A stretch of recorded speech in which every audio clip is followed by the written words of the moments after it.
Again, ang restrainer ay ang mga born-again believers, ang mga tao na nagtiwala lang kay Jesus, no?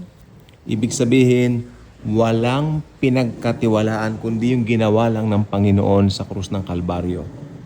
Hindi ang mabuting gawa nila, hindi ang relihiyon nila, hindi yung pwede nilang gawin upang malugod ang Panginoon sa kanila, kundi yung ginawa lamang ng anak ng Diyos na si Jesus Christ. Sapat na at ang dugo lamang niya ang naghugas. Actually, hindi lang hinugasan, inalis ang kasalanan natin. Lahat ng kasalanan natin, past, present, future, pinatawad. If you are a believer in Christ Jesus, you are already forgiven. Ito na naman po yung mga hirit ng iba. Ibig po sabihin, magkakasala ka na kasi bakit nyo ba iniisip pagka ganun ay magkakasala ka na? Ba't puro yung pagkakasala ang iniisip nyo? Bakit hindi kayo magpasalamat at pinatawad kayo? Di ba? Kung tutuusin. Imbis na magpasalamat kayo, puro, ibig sabihin magkakasala ka na kasi yun ang way of thinking ninyo eh. Pero kapag alam ninyong pinatawad na kayo, ito pong totoo nito, pag alam ninyong pinatawad na kayo, mahihiya kayo sa Diyos na gumawa ng kasalanan. Kasi may bago na kayong puso. Tandaan ninyo, may talata sa Bible, 2 Corinthians 5:17, baka nalilimutan nyo. If anyone is in Christ, he is now a new creation. The old has passed, behold, all things become new. Baka nakalimutan nyo po yung talata yan. Just in case, I would like to remind you about a very important passage from the Scriptures. Okay? Ang isang totoong believer, nagkakasala pa rin pero hindi nagpapatuloy sa kasalanan. Hindi lumalangoy sa kasalanan at higit sa lahat, ang totoong believer, wala nang gana sa kasalanan. I can prove that to you.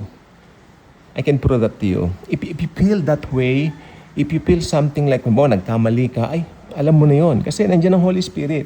The Holy Spirit, now if you're a believer, the Holy Spirit is not convicting you anymore, but just reminding you kung sino ka ngayon kay Christ. You are now a new creation. Sabi ng Holy Spirit siguro, you are now a new creation. You are not that same person anymore as you used to before.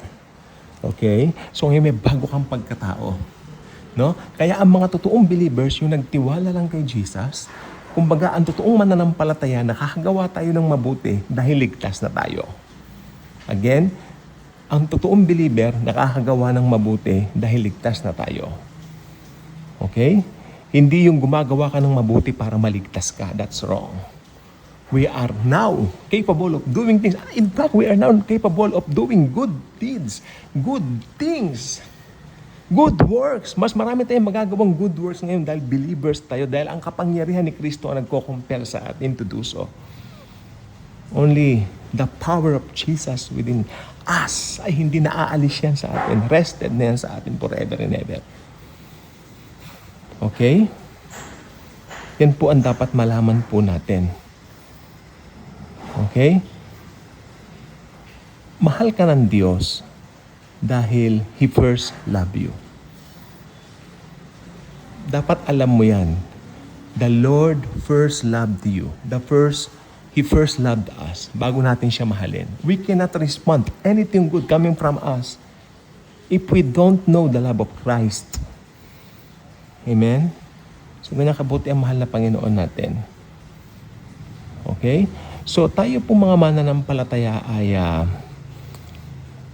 bago na po tayo. New creation na po tayo. 'Di ba? Sabi nga ng ibang kasabihan na maganda, if you are born once, you will die twice. If you are born twice, you will die only once. Ulitin ko po ha. If you are born once, you will die twice. And if you were born twice, you will die only once. Paki-analyze na lang po yon. Kailangan ng tao magkaroon ng dalawang kapanganakan.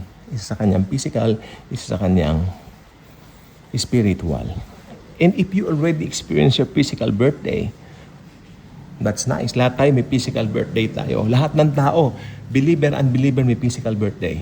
Pero, ang mga Kristiyano lang ang may second birthday, ang spiritual birthday. Now, balik sa topic. Anytime now, the restrainer will be taken out of the way. Anytime now, if you are a Christian, tayo po yung aalisin dito.